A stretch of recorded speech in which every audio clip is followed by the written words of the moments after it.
What's up, YouTube, man? We're gonna we're gonna go to the store, man.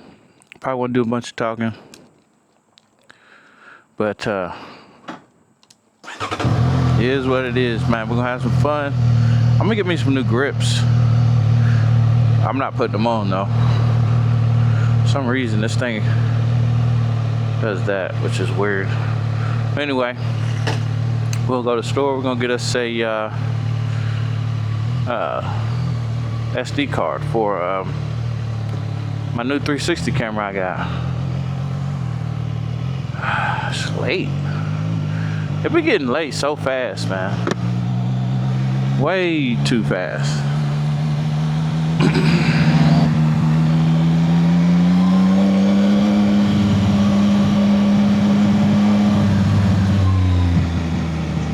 Second note is born from a shell around my mother. Hellbound grew with two sisters and one brother.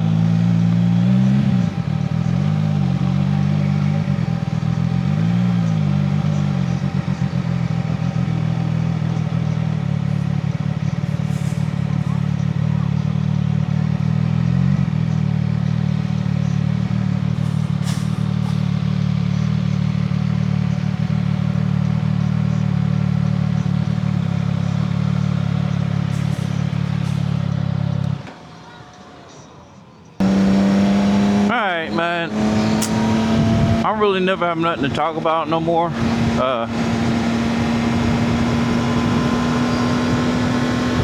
We're gonna do a quick story time. Let's do a quick story time, man. I'm gonna take it back, man. Let's talk about a robbery, man, that I didn't commit. let's put it like that. I didn't commit the robbery, y'all. I was in the military at the time. I was a 20-year-old, maybe 19, 20-year-old kid. I call them kids because, believe me, now that I look back, I was a kid. I didn't know shit. But yeah, man. Everybody in Virginia. I was in Virginia, Norfolk, Virginia, and in Norfolk, Virginia, back then, Michael Vick, the Vick family was pretty popular. You know what I'm saying? Everybody was family or was related somehow to Michael Vick, right? So back then, you know, if people would go to not Michael Vick's games, but Marcus Vick. If you remember Marcus Vick, he was a up and coming football player, kind of like his brother. You know, everybody thought he was about to be the next Michael Vick, right? He was pretty good. We ain't gonna say he was bad. He was pretty good. Problem with him was he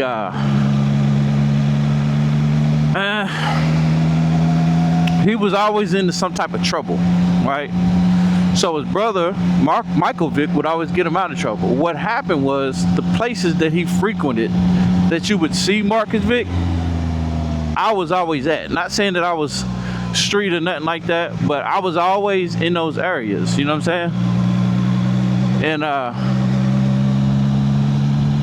what I did was just, you know, just hang out. Like a lot of people I knew would be in those areas, right?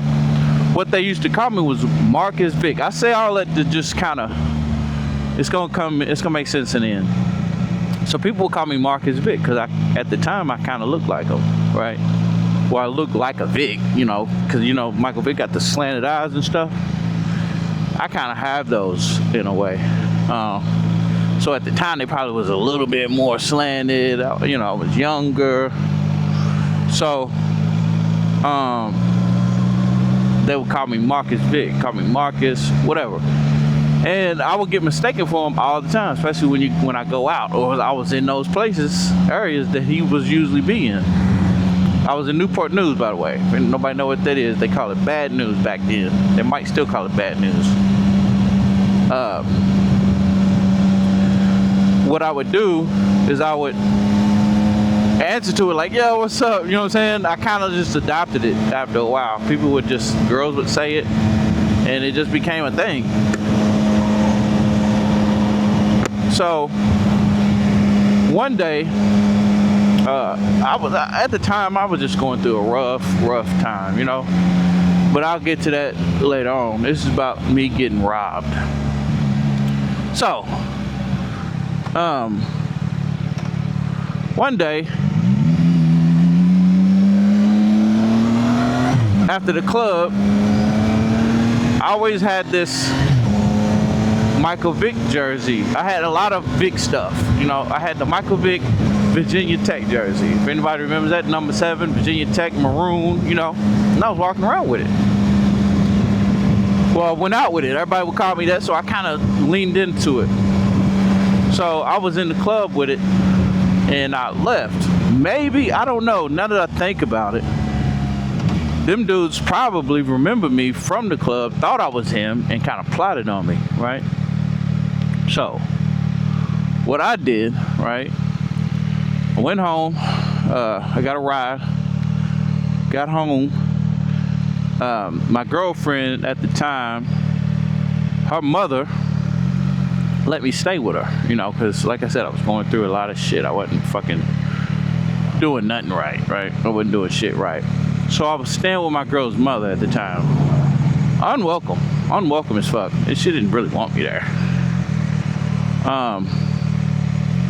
But I stayed there, and you know, I came in super duper late, right? Coming in super late in the black woman's house, she's gonna lock you out.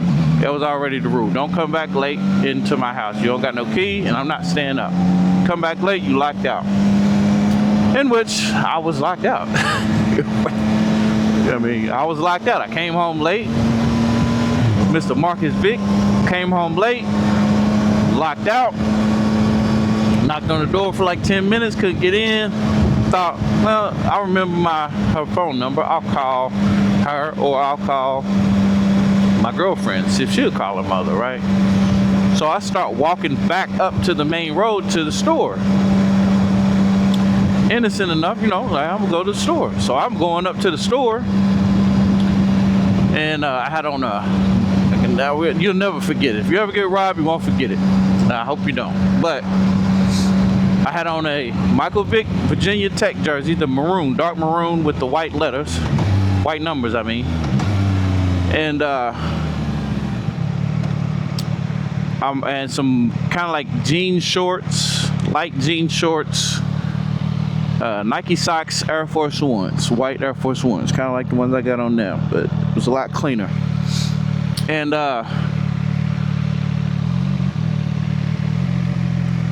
I'm walking down the street, you know, not prepared at all for confrontation. And these dudes was like, yo, and I'm like, oh fuck. You know, back then around Newport News, if dudes say, yo, or what's up, man, you know, try to talk to you, you better get ready for something. Something's about to happen. You might not, but you never know, you know what I'm saying? But it was most of the time people fucking with you or talking to you at 2 in the morning, 2:33 is usually something bad, right? I wasn't ready for nothing like that, you know, shoes untied. I'm just like kind of drunk a little bit. I turn around, what's up? Hey man, you know where some weeds at? I never smoked my whole life. It never agreed with me. I don't like it. I don't like the way I feel when I'm high. So I don't smoke, man. I for real, you know somebody that sell? Nah, man, I ain't from over here. Shouldn't have said that. Pulled up in front of me, well, behind me, did a U-turn. Whoop!